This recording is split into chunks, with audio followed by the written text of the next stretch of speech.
no sé tu experiencia como clínico, que vos siempre, bueno, vamos a decir que estamos trabajando juntos hace ¿cuántos años, Guillermo? ¿Lo Y decimos? 23, Sí, 24, 23, 25, 24, por ahí. 25, por ahí. Sí, Tino tiene 25 y va para los 26 Bueno, ahora. Bueno, 24, 24, 24 entonces, 24 más o menos. entonces, más o menos. Así es. Sandra, Entonces, Sandra, yo tengo un retorno. ¿Vos lo escuchás también? Un retorno como desfasado.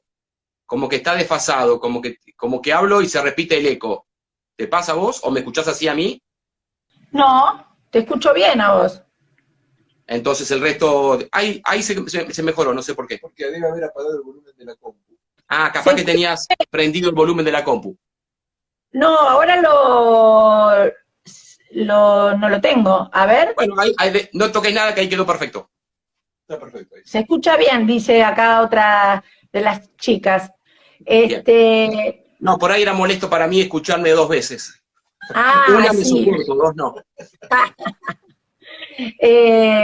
Bueno, decíamos esto del trabajo en equipo, ¿no? Que cuánto aprendemos unos de los otros, digamos, y construimos una transdisciplina de la obesidad, que no es lo mismo que cada uno atienda por separado al paciente, ¿no? Por más que seamos expertos en obesidad, yo creo que la diferencia la hace la reunión de equipo, todo lo que debatimos, que cada uno en su área estudia y lo lleva a la reunión de equipo y debatimos, los distintos cambios que hubo en estos 25 años acerca de qué comer, qué no comer, si los huevos hacían mal al colesterol, después los huevos se podían comer, bueno, me acuerdo de algunas, ¿no? Pero bueno, todo siempre se debatió con un punto de equilibrio, ¿no? Cada disciplina hacía de punto de equilibrio a la otra, que creo que eso es algo que es una mejora y un plus en nuestro trabajo, ¿no? Además de aprender unos de los otros. Hoy se me ocurría una frase que el conocimiento y el saber sirve cuando uno está predispuesto al cambio, ¿no?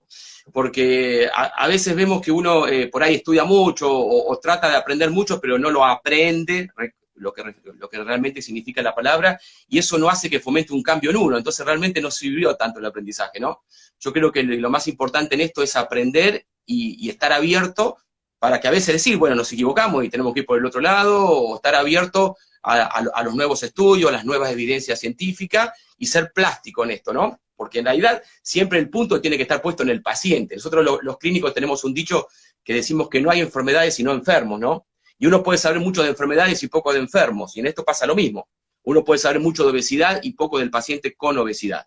Me parece que el punto importante nuestro a través de la transdisciplina es eso, ¿no? Poner el eje en el paciente y no tanto en la enfermedad.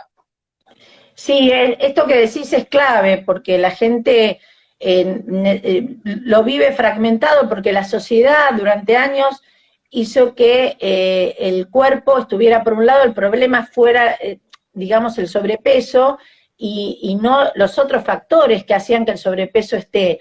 Entonces, de esta manera también ayudamos a construir podríamos decir, una mirada flexible también en nuestros pacientes, ¿no? Que por ahí ponen el foco mucho en el peso y no en la integridad, en cuáles son los factores que hacen que por ahí uno haya engordado y sostenga en el tiempo el peso. Que si querés, ya como son y 29, si querés podemos dar un pantallazo de cuáles son los factores, así en forma formal, valga la redundancia, y después vamos haciendo este ping-pong como Dale. venimos charlando. Dale. Y si querés por ahí para ser puntuales, podría por ahí un poco comentar que realmente quién es obeso, ¿no? O sea, porque uno muchas veces dice, bueno, yo estoy con sobrepeso, no estoy con sobrepeso. La realidad que es importante tener en cuenta que una persona puede tener tanta grasa como músculo tenga. ¿Qué quiero decir con esto? Que por ahí las tablas que usamos son más que nada para catalogar y para encasillar pacientes, pero en la práctica lo que importa es saber si el paciente tiene mayor cantidad de grasa que la que el músculo le permite. ¿Sí? Eso por ahí es un tema importante y en algún momento, cuando tengamos la tecnología adecuada y podamos ahondar un poquito más en la investigación del diagnóstico de la obesidad, yo me imagino en un momento en el cual uno va a decir que tal paciente es obeso cuando tenga cierta cantidad de grasa, sobre todo intraabdominal, con respecto a la cantidad de músculo que tenga. Por ahí todavía estamos un poco lejos, pero sí está bueno tenerlo en el horizonte. Porque cuando uno lo piensa de esta manera, uno ahí puede decir que uno podría bajar de peso o disminuir la obesidad porque bajamos la cantidad de grasa, y sobre todo la abdominal, que es la tóxica para el cuerpo, como ya en algún momento lo vamos a charlar, como también uno puede aumentar la masa muscular, entonces la proporción, ¿sí? Se hace más saludable. Entonces, bueno, tener en cuenta esto, ¿no? Que no es un valor en la balanza, que hay personas que tienen sobrepeso por el índice de masa corporal que todos conocemos, por el peso, por el dividido al cuadrado, y nos da un número y dice, ah, no, yo estoy bastante bien, no tengo sobrepeso, obesidad. Y vos lo ves y tiene piernas flaquitas, brazos flaquitos y tiene panza. Ese paciente es tan obeso como alguien que tenga un índice de masa corporal de 35. ¿Por qué? Porque va a tener muchas enfermedades de las que tiene la obesidad. Diabetes, presión, colesterol, hasta mayor riesgo de cáncer, ¿no? Entonces, por ahí me parece importante, quería introducir diciendo qué es realmente el paciente que tiene obesidad, ¿sí? Sí, porque en realidad ahí se va sacando el foco del peso y que es muy fuerte, porque todo muy lindo, pero nosotros trabajamos con los pacientes y quieren, la balanza es como la zanahoria, ¿no? Que está bueno como estímulo, pero en realidad hay que tener en cuenta esto que vos decís. Y de eso viene la mano también la actividad física, ¿no? De la mano de esto que vos justamente decís. No sé si querés contarnos un poquito cómo sería la actividad física Bien, bien. Bueno, para el obeso. ya estamos con el horario que la mayoría habían sido convocados, así bueno, podemos, la consigna de hoy era saber por qué engordamos, ¿no? ¿Por qué engordamos? ¿Por qué aumentamos de peso? Y en realidad, bueno, esto va de la mano de cuál es la causa en realidad de la obesidad, o cuáles son los causales que una persona pueda tener obesidad. Siempre hay factores genéticos, ¿sí? Hay mayor predisposición de personas, no todos nacimos para tener la misma altura, no todos nacimos para tener el mismo color de ojos, no todos nacimos para tener el mismo peso, ¿sí? Hay determinantes genéticas. Hoy en día también sabemos que hay determinante epigenética. ¿Qué es esto que parece tan difícil pero que no lo es tanto? Que hay pedacitos de nuestros genes que se pueden cambiar de generación a generación y que pueden tardar hasta 3 generaciones en que desaparezcan, ¿sí? Estos son pequeños cambios que por ahí la madre embarazada, como se alimente, depende de cómo va a ser el peso de sus futuros hijos y hasta quizás también de sus nietos. Eso se llaman cambios epigenéticos que hoy en día conocemos un poquito más y hay muchos. Pero nadie culpa de la genética tiene sobrepeso, ¿sí?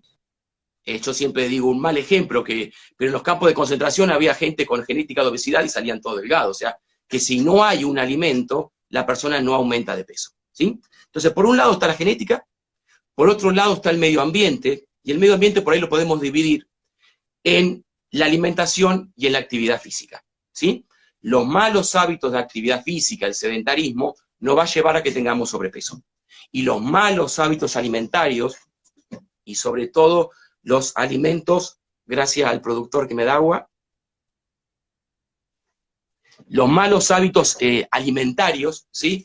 Sobre todo los productos procesados y ultraprocesados, que si quieren después los podemos charlar un poquito de cuáles son, que hace que se altere la calidad de nuestra alimentación, porque siempre teníamos en cuenta de que uno para engordar tenía que comer mucho, y a veces no es solo comer mucho, sino comer mal, ¿sí? Y la industria nos ha inundado de productos procesados y ultraprocesados, que eso provoca engaños en nuestros centros de saciedad y de apetito, y hace que tengamos hambre cuando realmente no nos faltan nutrientes, ¿sí? Entonces, bueno, un ambiente tóxico en cuanto a los productos alimentarios, una falta de una actividad física adecuada, y la realidad también es que vivimos en un medio en el cual uno no come solamente porque tiene hambre, por apetito biológico, sino que uno también come por ansiedad, come por estrés, come por placer, come porque es la hora, come porque nos juntamos, comemos por muchas cosas que no responde a un balance biológico energético, ¿sí? Y esto, la industria, lógicamente, para poder mejorar sus ingresos, se valen de estas cosas y hace que los productos sean cada vez más palatables, sean más densos en calorías, nos den más ganas de comer, necesitamos más adicción a ciertos alimentos y eso hace que, bueno, de una manera u otra uno vaya engordando. Y por ahí lo psicológico, para eso estás vos, Sandra, y nos vas a poder explicar mucho mejor. Bueno, yo antes de ir a lo psicológico, bueno, debatiendo un poquito desde el la primer pata, digamos, que dijiste, que es lo genético. Hoy por hoy, lo genético es una tendencia. O sea, si yo tengo una madre y un padre obeso, digamos, lo que va a determinar que yo sea obesa, más que la genética, va a ser mis hábitos, de alguna manera lo que acabas de decir. Porque si yo no tuviera los hábitos que seguramente tienen mis padres, no desarrollaría la obesidad. Y digo esto porque también, como nosotros tenemos Infantino, y yo coordino el grupo de padres, es muy lindo la tarea que hacemos ahí, porque ahí realmente hacemos la prevención, donde vemos ahí en boxes, estamos viendo cómo se arma el obeso o no, o evitamos que se desarrolle, ¿no? Justamente viendo esto, todo lo que vos acabas de decir, viendo cómo la comida empieza a usarse como anestesia, ¿no? Como para evitar las frustraciones, donde el padre le da al chico para que no moleste, ahora le da la tablet, y también le puede dar galletitas en el súper, en fin, todas actitudes que tienen que ver con aprender a descargar el malestar con hábitos que no están buenos para nosotros y que justamente nos conducen a la obesidad. Por eso me interesaba, porque la genética siempre se llevó puesto casi todas las responsabilidades en la obesidad. Cada tanto aparece el gen salvador, que cuando se encuentre la pastilla va a cambiar todo, ¿no? Por eso lo quería señalar. Sí, y también interesante el hecho de que hay diferentes tipos de obesidades, ¿no es cierto? Uno, cuando quiere dar estas charlas y quiere charlarlo a la población, habla de la obesidad en general, porque después hay enfermedades específicas hay alteración en algunos cromosomas determinados que hace que el paciente tenga un riesgo muy, muy aumentado de obesidad, como la enfermedad de Prader-Willi, bueno, muchos déficit de leptina, bueno, hay algunas enfermedades genéticas que esas tienen obesidad sí o sí, ¿no es cierto? Pero en el 99,9% de la población que aumenta de peso no tiene que ver un fallo genético específico. Puede haber una predisposición genética, una predisposición epigenética, pero como decía hoy, el medio es el que juega un rol fundamental en que el paciente desarrolle la obesidad, ¿no? Sí, cuando hablamos del medio es interesante, porque vos lo que hablas es de los determinantes, ¿no? Que son el ambiente, y justamente nosotros lo que trabajamos, cuando digo nosotros, digo las nutricionistas y los psicólogos, y vos también en tu consulta, cuando te van a ver los pacientes al final de cada trimestre, todos trabajamos para la conciencia de esos factores, porque lo que hace la diferencia es que nosotros seamos conscientes de qué nos está determinando la obesidad. Nos determina ponerle una herencia, ponerle que puede ser algo como vos decís, de lo genético, que ya una vez que se disparó es difícil volverlo para atrás. Puede ser que lo disparó a esa tendencia genética un factor emocional, un duelo que no pude hacer de una manera, digamos, psíquica, y para no sufrir porque me tuve que hacer cargo de un montón de cosas, le di para adelante, pero me puse 30 kilos encima. O por ahí no puedo parar de laburar, o duermo poco y entonces tengo un nivel de estrés altísimo y eso hace que tenga más ganas de comer, que por ahí ahora te pregunto a vos cuál es la relación del cortisol, que es como la señal del estrés, vos lo vas a explicar bien para que la gente entienda, y la obesidad, ¿no? ¿Qué relación tiene? Mirá, me hiciste acordar de algo que siempre les cuento a mis alumnos en la facultad, que se adapta perfectamente a la obesidad como un patrón y paradigma de una enfermedad crónica, ¿no? Yo me gusta siempre algo que aprendí de joven, que es la regla de los 8, ¿no? ¿Qué significa esto? Que el ser humano está diseñado para dormir 8 horas, trabajar o estudiar 8 horas y distraerse 8 horas, ¿sí? Cualquier cosa que escape a esta regla va a generar estrés, ¿sí? Hay muchas personas que no lo escuchan, que no lo pueden escuchar, que no tienen la capacidad de escucharlo, y del estrés pasan a la enfermedad, ¿sí? Y ahí es cuando decimos que las enfermedades tienen que ver con el estilo de vida. A veces, en el ejemplo específico de la obesidad, cuando uno se escapa a esta regla de las 8 horas, el paciente puede empezar a comer más, porque está tapando un malestar que tiene por la cantidad de horas de trabajo, por la falta de juntarse con amigos, por la falta de un buen descanso. Eso lo provoca el cortisol, ¿sí? El cortisol es una hormona que aparece cuando hay estrés en el cuerpo, ¿sí? Cuando hay estrés, el cortisol, que es una hormona que la tenemos toda en un cierto nivel, cuando estamos estresados aumenta mayor cantidad. El cuerpo sabe, como sabemos todos nosotros, que el corticoide hace mal, ¿sí? Que hace mal el corticoide en exceso en pacientes sanos que no lo necesitan, ¿no? No quiero decir en pacientes que tienen enfermedades que requieren de corticoides, lógicamente, pero en pacientes sanos que no necesitan aumentar la cantidad de corticoides, eso provoca mayor riesgo de osteoporosis, mayor riesgo de diabetes, mayor riesgo de hipertensión, ¿sí? Y mayor riesgo de obesidad. ¿Por qué provoca esto? Porque el cerebro sabe que el cortisol le hace mal, ¿sí? Entonces, ¿qué hace el cerebro? Intenta buscar conductas que lo hagan bajar a ese corticoide. ¿Cuáles son esas conductas? Fumar, el que fuma, tomar alcohol, el que bebe, tomarse un ansiolítico, el que consume ansiolítico, o comer, el que no hace nada de lo otro, ¿sí? Entonces ese es el mecanismo por el cual el estrés hace que uno, sin querer, empiece a comer más y aumente de peso. ¿Y por qué digo sin querer? Porque uno lo ve todos los días en el consultorio de pacientes que cuando tienen estrés no registran lo que comen. ¿Cómo no registro, doctor? Sí, no lo registrás, sino estaríamos ahora tomando mate. Y ponemos unas galletitas arriba de la mesa. Y estamos una hora hablando de un problema que tenemos en común. Se termina la hora. Yo te digo, che, Pedro, Juan, ¿cuánto comiste? Y te dice 5 galletitas. Y te lo juran por lo que más quiere. Y nosotros decimos, no, mira, había una cámara que te estaba filmando, te comiste 8.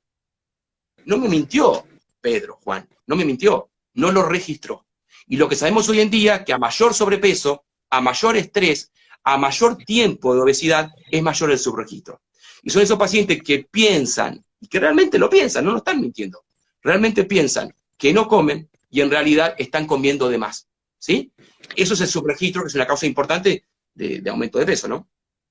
Sí, Guillermo, vos sabés que acá Lili Martínez hizo 2 preguntas. Voy a tomar la última, que es porque el hambre, ¿a qué le llaman el hambre emocional? De alguna manera voy a contestar a través de lo que vos decís.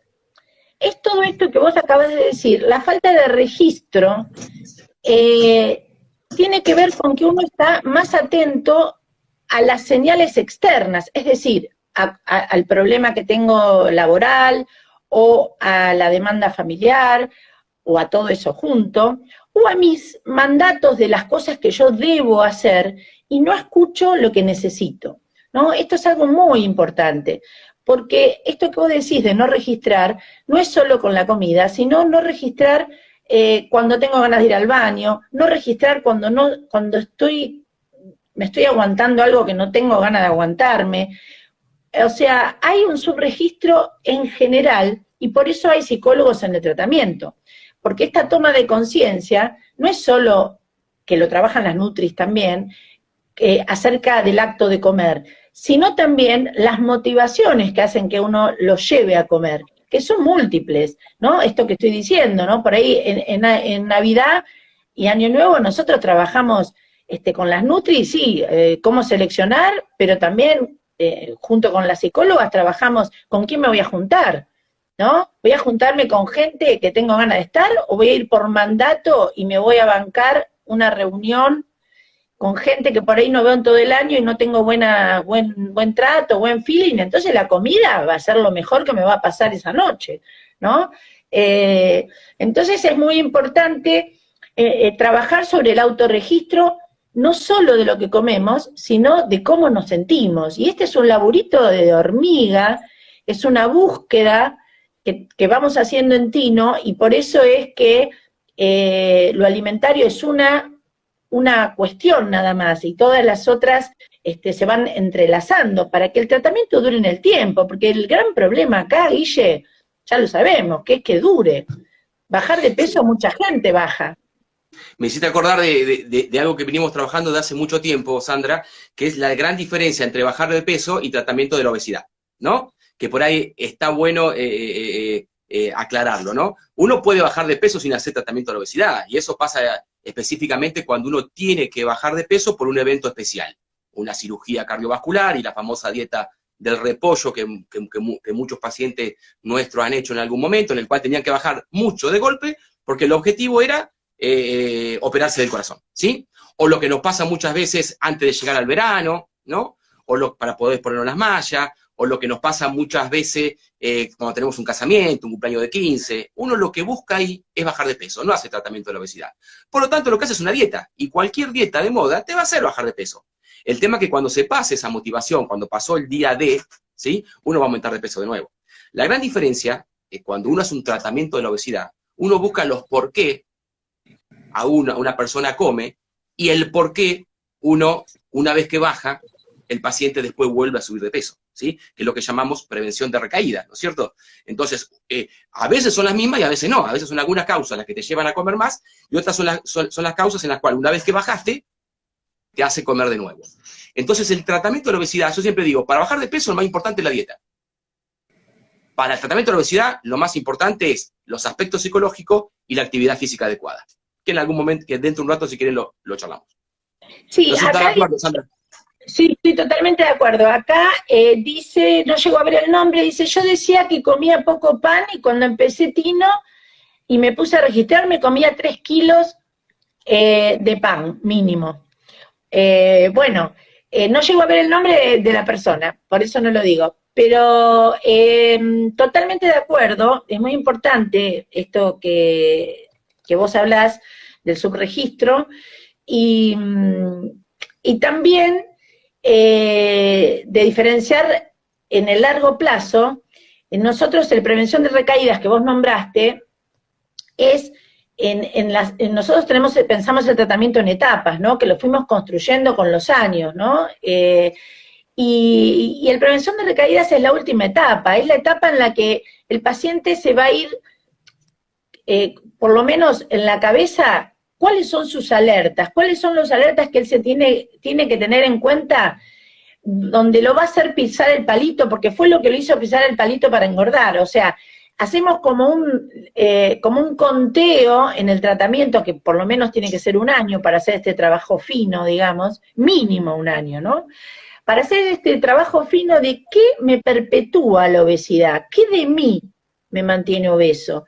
Y este trabajito fino, nosotros lo vamos desarrollando para que la persona se pueda ir sabiendo cuáles son sus vulnerabilidades, porque en realidad lo que uno lo hace fuerte es saber su vulnerabilidad, porque no hay nadie que sea perfecto y la tenga clara en nada, no solo en obesidad, ¿no? Siempre tenemos nuestro talón de Aquiles.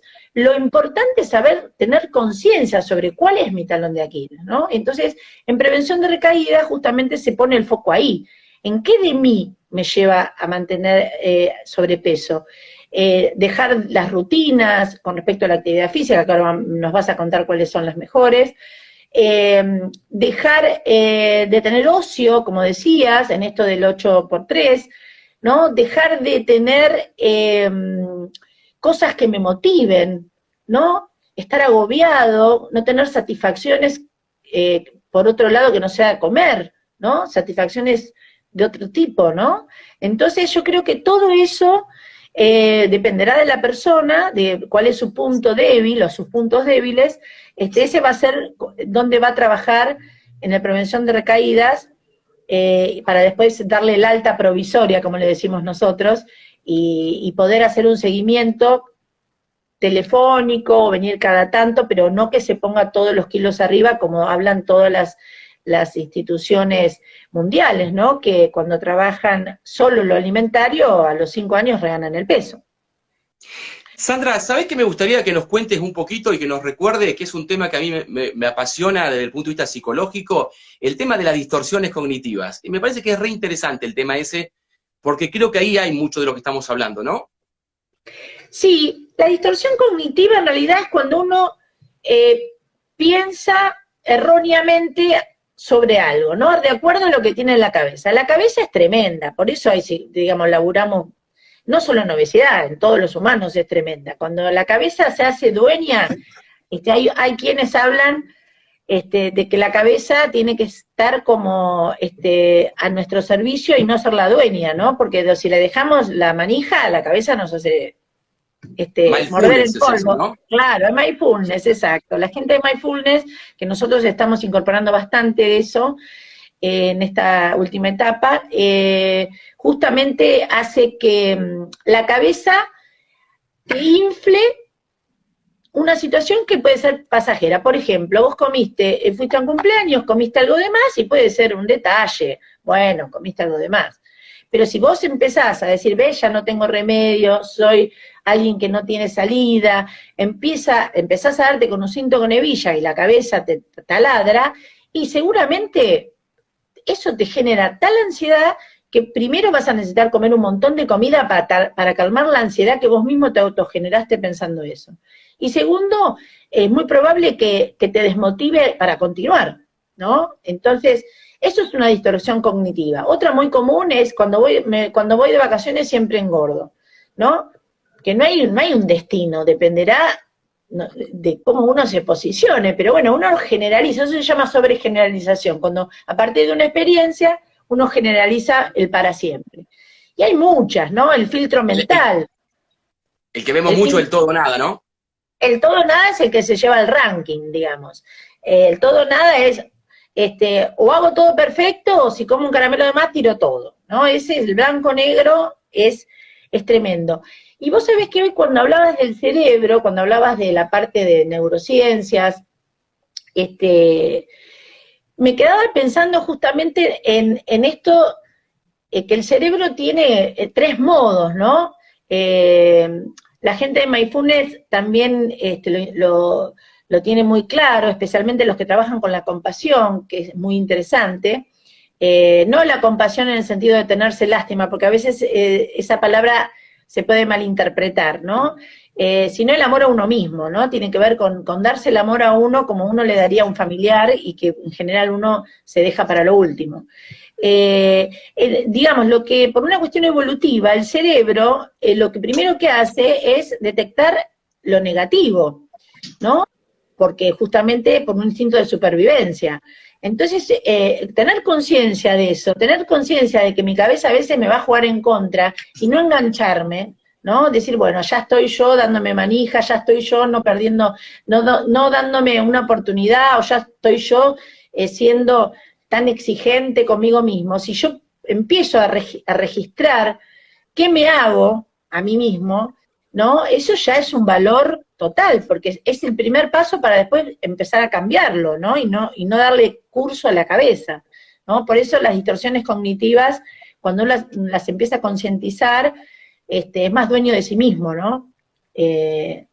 Así que, bueno, acá...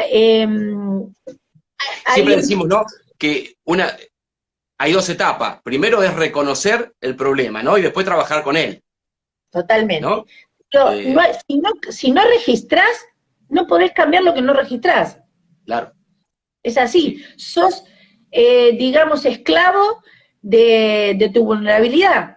Pero no porque está mal ser vulnerable, porque esa es la otra cosa interesante. Uno se tiene que amigar con la vulnerabilidad, porque es humana, porque todo nos pasa que en algún lado la pifiamos. El tema es aceptarlo primero, registrarlo, y después hacer algo para defendernos, digamos, ¿no? Para ser más fuertes. Bueno, acá Lili Martínez había preguntado acerca de la actividad, ya una se la respondimos, que era comer emocional, y preguntaba cuál era la actividad física que conviene hacer en obesidad, Guille. Bien, bien.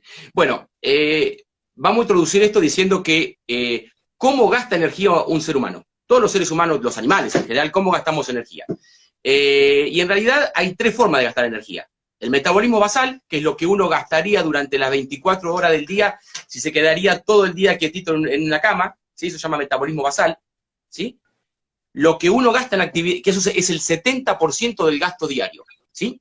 Un 20% es en actividad física, ¿sí? Actividad física, aunque no vayas al gimnasio, la actividad física espontánea me refiero, ¿no? Y también la del gimnasio, o sea, espontánea es la que uno hace según la característica que cada uno tenga. Hay gente que es más activa, gente que es menos activa, no gasta lo mismo un recolector de residuos que alguien que un oficinista, ¿no? Todo eso es actividad física, inclusive la actividad física que uno hace por placer, ir a jugar al tenis, a jugar al básquet, a jugar al fútbol, ir al gimnasio, andar en bicicleta, ¿sí? Todo eso es actividad física. Eso representa, en el mejor de los casos, un 20%. Y un 10% que se gasta por ser una alimentación balanceada, sobre todo ricas en proteínas, ¿sí? Ahora bien, ustedes vieron que yo dije que la mayor cantidad de gasto se lo lleva el metabolismo basal, que es el 70% del gasto. Bien, ¿qué es lo que determina ese metabolismo basal? La masa muscular, ¿sí? El músculo, la cantidad de músculo es lo que todos llamamos el metabolismo del cuerpo. Cuando uno dice, tengo metabolismo rápido o tengo metabolismo lento, en realidad lo que está diciendo si tiene músculos activos o músculos inactivos. Ojo, cuando digo masa muscular, no me refiero al que hace físico-culturista, ¿sí? Sino a una buena cantidad de masa muscular. ¿Por qué? Explicado fácil, el que es físico-culturista, el que tiene mucha masa muscular, lo que tiene mucho, no sé si se acuerdan de cuando eran chicos, la célula, que era un redondito que tenía un núcleo y después tenía muchas sustancias que se llamaban mitocondrias, que era la que comían realmente. Bueno, el que tiene mucho músculo, tiene células grandes, con mucha sustancia intermedia en la célula, pero no tiene tantas mitocondrias, ¿sí? En realidad lo que importa es que tenga muchas mitocondrias, y eso lo dan los ejercicios de fuerza, ¿sí? Entonces, ¿por qué hago esta aclaración? Porque esto es el motivo por el cual los hombres bajamos más rápido que las mujeres. No es porque tengamos más voluntad, sino porque tenemos mejor masa muscular. ¿Y por qué los jóvenes bajan más rápido que los adultos? Porque tienen mejor masa muscular, ¿sí? Entonces, sabiendo esto, de ahí viene cuál es la mejor forma de mejorar el metabolismo basal. Es hacer musculación. Y sobre todo, ejercicio de fuerza muscular, que son las que aumentan esas pequeñas unidades que yo le decía hoy que se llamaban mitocondria, que son las que comen. Es como el Pac-Man. Cuando más, Pac-Man para los más viejos, los más jóvenes, no sé si conocen un poquito Pac-Man. Yo calculo que sí, que lo deben conocer igual. Bueno, son como que tenemos muchos Pac-Man que necesitan mucha cantidad de calorías. Entonces, cuando mejor desarrollo muscular tengamos, ¿sí? Que son ejercicios de fuerza muscular, gimnasio, pesa, mayor metabolismo vamos a tener, ¿sí? Entonces, sin duda que la mejor actividad física es la musculación. ¿Por qué? Primero por lo que dijimos, porque aumenta el metabolismo. Tenemos mayor metabolismo, quemamos mayor cantidad de energía.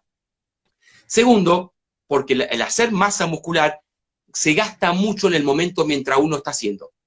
Y tercero, porque provoca lo que llamamos EPOC, que es el gasto post-ejercicio. Uno, por ejemplo, si yo esta mañana fui al gimnasio, en este momento estoy gastando más energía que si esta mañana no fui, por más que esté haciendo la misma actividad. Entonces, la musculación lo que provoca es mayor gasto en estas tres esferas que van a determinar que aumentemos el gasto, ¿sí? Para poder disminuir, o sea, para poder bajar de peso, ¿no? Tener mayor gasto, por lo tanto, en la cuentita nos da mejor bajada de peso. Y hay otro tipo de actividad física que también nos puede ayudar mucho, que a veces requiere que un poco nos supervisen, que se llama HIIT, ejercicio intermitente de alta intensidad, ¿sí? ¿Qué requiere eso? Son ejercicios que son muy rápidos, en corto tiempo, con un descanso posterior. Generalmente que se usa más en obesidad es un protocolo que es 8 en bicicleta, 8 segundos a máxima velocidad, con 12 segundos más lento, y todo eso dura 20 minutos, o sea, 8, 12, 8, 12, 8, 12, durante 20 minutos. Eso está demostrado que gasta mucha más energía que estar caminando, corriendo, no, bueno, caminando o haciendo una actividad que un paciente con obesidad puede hacer durante por lo menos 40 minutos, ¿sí? Entonces, bueno, no es que salir a caminar, como decía un profesor nuestro, salir a caminar con el perro es muy bueno para el perro, pero por ahí para nosotros no es tan bueno solo salir a caminar, ¿sí? Para bajar de peso estamos hablando, ¿eh? Después todo lo que es beneficio de salud cardiovascular, seguimos con la regla de siempre, de 150 minutos por semana de una actividad moderada, que es salir a caminar, ¿sí? Más o menos a un ritmo de 1 cuadra por minuto. Todo eso ayuda a lo que es salud vascular, cardiovascular, diabetes, presión, colesterol, pero para bajar de peso es muy poquito lo que eso contribuye. Para bajar de peso uno tiene que hacer una actividad física un poco más adecuada. Siempre a nuestros pacientes, Sandra, lo que le decimos es, el primer trimestre, preocupate más por hacer bien el plan alimentario, ¿sí? Y la actividad física, empezá a hacer algo para que tu cuerpo se prepare para cuando la necesitemos más. Pero la realidad es que cuando uno tiene sobrepeso, el impacto de la actividad física es poco en relación al gran impacto que tiene mejorar la conducta alimentaria, ¿sí? Entonces, sí está importante que uno empiece a hacer algo de actividad física, algo en agua para no lastimarse, o en gimnasio con pesas. ¿Para qué? Para estar preparado para el momento en el cual requiramos mayor actividad física para poder mantener todo lo que hemos perdido. ¿Sí? Sí, de paso saludamos a Marcos Amado, que lo vi acá, a mi profe de hace 10 años del gimnasio, que también está con nosotros, con algunos de nuestros pacientes, también hace un trabajo personalizado, y la otra vez nos contaba en el programa que salimos de cada día, que la persona obesa puede arrancar tranquilamente en un gimnasio, que es un mito eso de que no puede hacer, teniendo los cuidados, él lo explicaba muy bien, puede empezar de a poquito entrenando el músculo, inclusive para que llegue la señal en casos extremos a la cabeza, el músculo llegue, digamos, la conexión del cuerpo con la mente, ¿no? Que cuando uno lo deja de usar, hay que volver a instalar esa conexión.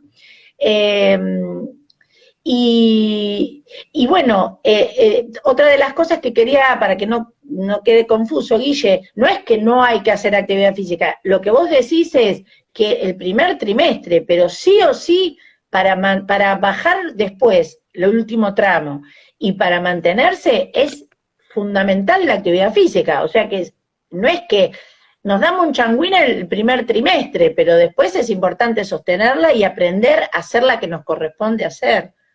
Sobre todo porque a veces nos pasa que hay pacientes que dicen, sí, Guillermo, o Sandra, o bueno, cualquiera de las chicas de la nutricionista, dice, ya empecé a caminar, y por ahí pesa 130 kilos el paciente, y la realidad es que vos estás diciendo, pobre rodilla. ¿Por qué? Digamos, recordamos que cada kilo de más que tenga el paciente, en las articulaciones que soportan peso, como son tobillo, rodilla, cadera y columna lumbar, se triplica el peso. O sea, si vos tenés 30 kilos de más, en realidad le estás poniendo 90 kilos a esa rodilla. Y hoy sabemos que tiene más impacto en la artrosis, en la degeneración de la articulación, el peso que la edad, ¿sí? Entonces, lo que no queremos es que nuestros pacientes se lastimen, ¿sí? Porque ustedes pónganse a pensar que si el paciente logra bajar en el primer trimestre 10, 15 kilos, en realidad el impacto para la rodilla de esos 10, 15 kilos son 45. Entonces va a poder hacer algo mucho mejor y va a poder cuidar mucho mejor su cuerpo. Ahora, entonces, por eso decía que lo que ideal es que haga algo en el agua, en el cual no tiene impacto, o que vaya al gimnasio y empiece a hacer musculación para fortalecer todas esas articulaciones y fortalecer todos los músculos que después vamos a necesitar en una etapa fundamental que, como bien decía Sandra, para perder los últimos kilos, para lograr cambiar la composición corporal, en lo que en un momento era poco músculo, mucha grasa, empezar a que sea menos grasa y más músculo, que eso es lo que nos va a llegar, junto con los aspectos aprendidos de la parte psicológica, como bien lo decía Sandra, a que lo que hagamos no sea simplemente una dieta para bajar de peso, sino sea un tratamiento sostenido en el peso de esta enfermedad que es la obesidad, ¿no? Sí. Y también por ahí lo que hay que soportar, viste que hay muchas publicidades que arrancan en septiembre, ¿no? Que venden todo lo mágico. Y vos, dentro de las distorsiones cognitivas que hoy me preguntabas, el pensamiento mágico está ahí en el ranking junto con el todo nada, ¿no? De pensar de que voy a tomar una semillita, me van a poner en la oreja, o unas zapatillas, y bueno.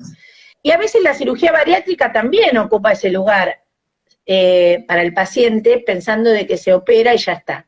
Y nosotros sabemos que, de hecho tenemos muchos pacientes operados que volvieron a reganar peso, porque bueno, si no se cambia un poco la cabeza, como lo sintetizamos acá, en el sentido de la conciencia, de qué nos lleva a estar con sobrepeso, no va a ser de larga duración esa bajada. Entonces es importante que lo tengamos en cuenta, que esto, digamos, es un proceso y que va a llevar tiempo, porque por ahí nosotros no somos muy marketineros, Guille.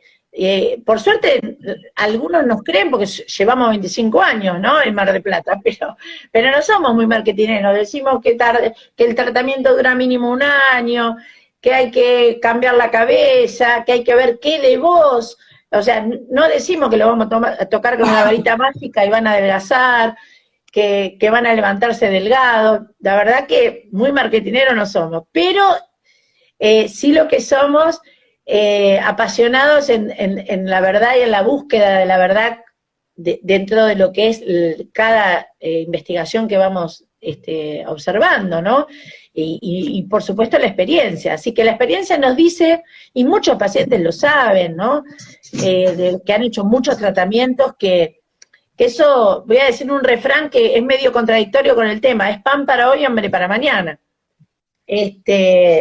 Así que por eso hay que tener paciencia en el tratamiento, hay que soportar el vaivén del peso, soportar que a veces no me vaya bien en una semana, y por eso es tan importante lo grupal, ¿viste? Porque eso también es interesante, uno se siente a veces solo en esto, cuando es largo el tratamiento, que tiene que llevar tantas cosas, obstáculos, ¿no? Que por delante, el estar con otros compañeros, realmente, además de los profesionales, es como sentirse que lo llevan un poquito a UPA, ¿no?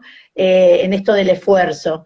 A ir por un lado donde siento que el otro también puede y a mí me estimula, o sea, me genera esperanza, también me genera darme cuenta cosas que cuando el otro las dice me doy cuenta que a mí también me pasan, ¿no? Es digamos, el tratamiento grupal es por excelencia el tratamiento mejor para adherir a este tratamiento laborioso que es el tratamiento de la obesidad. Así que, bueno, no sé, ¿cuánto hablamos, Guillermo? Ya son 19, casi 45 minutos casi. ¿Tanto? ¿Sí? ¿No hay preguntas? Sí. ¿No hay gente que quiera saber? Vamos a estimular, si alguno quiere preguntar, a ver si alguno quiere hacer alguna pregunta.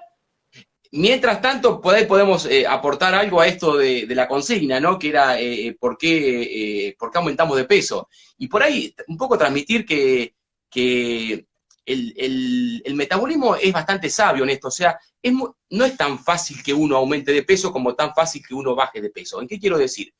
El cuerpo más o menos mantiene su metabolismo 10% más, 10% menos. Si uno come más, gasta más. Si come menos, gasta menos. Y entonces esto hace que una persona un día que comió muchísimo no aumenta 2 kilos. En general no pasa eso, ¿sí? ¿Qué es lo que pasa? Cuando uno come de más, en general el cuerpo pone mecanismo. Cuando uno come más, gasta más energía, ¿sí?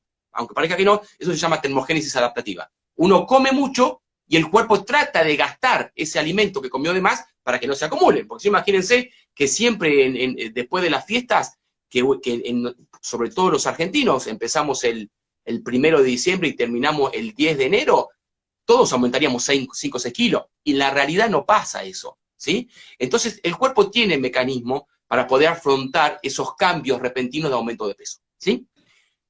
Como decía, gasta más energía, se descompone y por ahí está 2 días sin comer.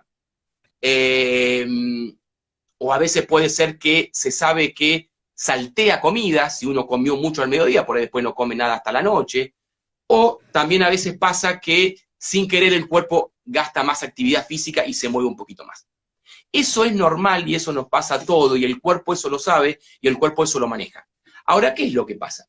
Si uno esto lo hace un día, lo hace 2 días, lo hace 3 días, 4 días, 10 días, 1 mes, 2 meses, 3 meses, el cuerpo se desadapta, ¿sí? Y ya estos mecanismos, ¿sí? Que son tan primitivos, ya no sirven. Y ahí es donde empieza la ganancia de peso, ¿sí? Entonces lo importante es que a veces podemos tener unas vacaciones, a veces podemos tener una comida de más, a veces podemos tener una fiesta, ¿sí? El tema es que uno tiene que seguir después en una forma de alimentarse mucho más saludable. Porque si esto, uno lo ve todos los días en el consultorio, doctor, yo me separé o al revés, me casé y empecé a comer todos los días diferente.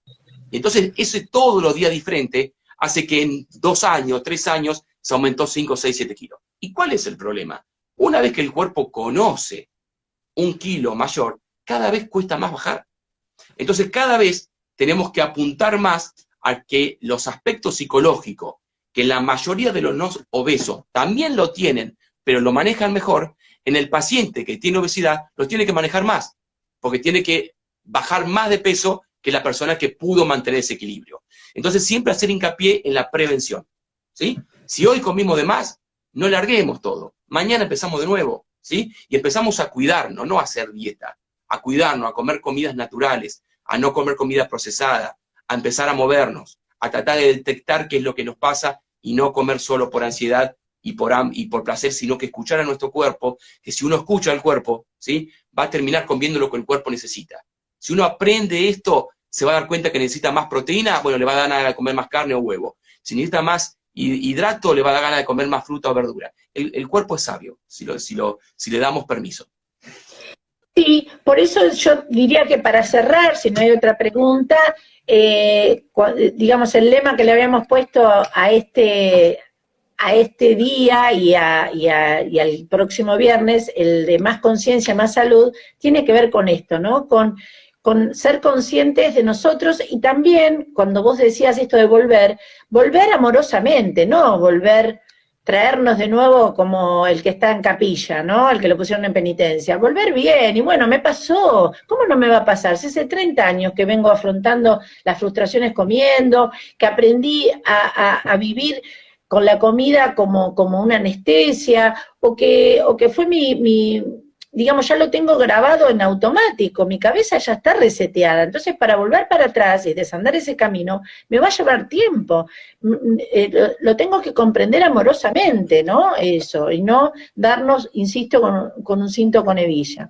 Así que yo diría que como cierre eso, ¿no? Más conciencia y más salud en el buen sentido, más conciencia de quiénes somos, de nuestras vulnerabilidades, y que siempre, siempre tenemos la posibilidad de empezar y de cuidarnos. Aunque hayamos hecho 20 tratamientos y no fue mal, siempre estamos a tiempo, mientras tengamos vida, digamos, podemos apuntar a vivir mejor. Bueno, gracias, Sandra. No, gracias a vos, Guillermo, y bueno, gracias a toda la gente que se enganchó. Y bueno, ya después nos harán sus comentarios seguramente. Un beso. Chau, chau.